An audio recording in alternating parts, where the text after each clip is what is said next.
এবার বাংলাদেশের ডালিউড কুইন অপু বিশ্বাস হাসতে হাসতে তিনি যে সুসংবাদ জানালেন।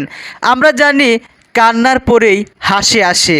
যদিও সম্প্রতি সাকিব খান তৃতীয় বিয়ে করতে চলেছেন এমন একটি গুঞ্জন ছড়িয়ে পড়ছে। তাছাড়া 2024 সাল অপু বিশ্বাসের জীবনে একের পর এক সুসংবাদ আসছে। এর পূর্বে আমরা একটি সুসংবাদ পেয়েছিলাম যে সাকিব খানের হারলেনের শুভেচ্ছা দূত নিয়োগ দেওয়া হয়েছে অপু বিশ্বাসকে। তারই মধ্যে অপু বিশ্বাস তিনি আরও একটি সুসংবাদ দিয়েছিল যে সন্তান আব্রাহাম খান জয়কে তারা বিদেশের মাটিতে উচ্চশিক্ষা লাভের জন্য পাঠাবেন।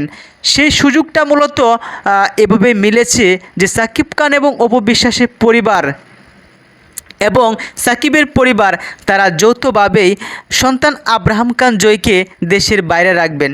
এক গণমাধ্যম কর্মীদের সাক্ষাৎকারে অপু বিশ্বাস তিনি নিজেই বলেছিলেন যে 8 বছর বয়সের সন্তান জয়কে রেখে আপনারা কিভাবে দেশের মধ্যে থাকবেন বা জয় একা কিভাবে থাকবে। তখন অপু বিশ্বাস তিনি বলেছিলেন যে না, জয় তো একা থাকবে না, আমাদের পরিবারের সদস্যরাও থাকবেন। অর্থাৎ সুসংবাদটি হলো সাকিবের পরিবার অপু বিশ্বাসকে চেয়েছিল, যার ফলেই ঈদের সময় গেল ঈদে পবিত্র ঈদুল ফিতরে অপু বিশ্বাসকে সাকিব খানের পরিবারে একসঙ্গে ঈদ আনন্দ করেছিল। যদিও তখন শবনম বুবলী এবং অপু বিশ্বাস তারা বেশ কয়েকটি সাক্ষাৎকার দিয়েছে। শবনম বুবলীর সাক্ষাৎকারে বুবলী তিনি বলেছিলেন আমরা সময় নিচ্ছি, অর্থাৎ দুটানার মধ্যে এখনও আছে তারা কি সংসার করবেন কি করবেন না। এবং অপু বিশ্বাস তিনি বলেছিলেন আমাদের সংসার খুব ভালোই চলছে। তারই মধ্যে একটা গুঞ্জন ছড়িয়ে পড়েছে যে সাকিব খান নাকি তৃতীয় বিয়ে করতে যাচ্ছেন। সবচেয়ে এগিয়ে আছেন ডাক্তার পাত্রী অভিনেত্রী মিষ্টি জান্নাত। সব গুঞ্জন উড়িয়ে দিয়ে অপু বিশ্বাস আজ 22শে মে একটি সুসংবাদ জানালেন। এক পাশে দেখা যাচ্ছে প্লে বাটন, সেটি হলো মূলত ইউটিউব থেকে দেওয়া একটি উপহার। যে সৌভাগ্য, যে সুসংবাদটি মিলেছে শুধুমাত্র আপনাদের লাইক কমেন্ট ফলোয়ের জন্য। অপু বিশ্বাস তিনি কিন্তু বলেছেন আপনাদের ভালোবাসা আমি মুগ্ধ।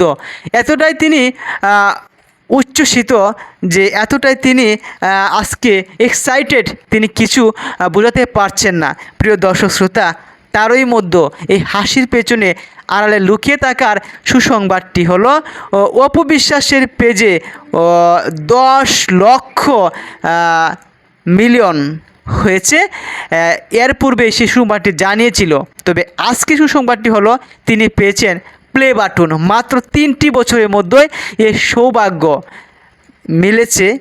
অপুর ভাগ্য শুধুমাত্র আপনাদের লাইক কমেন্ট এবং সাপোর্টের জন্য। পবিত্র মাহে রমজানে অপু বিশ্বাস তিনি ওনার ইউটিউব চ্যানেলটিতে রেসিপির ভিডিও দিয়েছিল, বিশেষ করে ইফতারের। তখন থেকেই প্রায় হাজার হাজার ভিউ হচ্ছে, বিশেষ করে কয়েকটি ভিডিও মিলিয়নও হয়েছে। তবে 2022 সালের 26শে মার্চ তিনি অনলাইন প্ল্যাটফর্মে এই পেজটি ক্রিয়েট করেছিলেন। মাত্র 3 বছরের মধ্যে 10 লক্ষ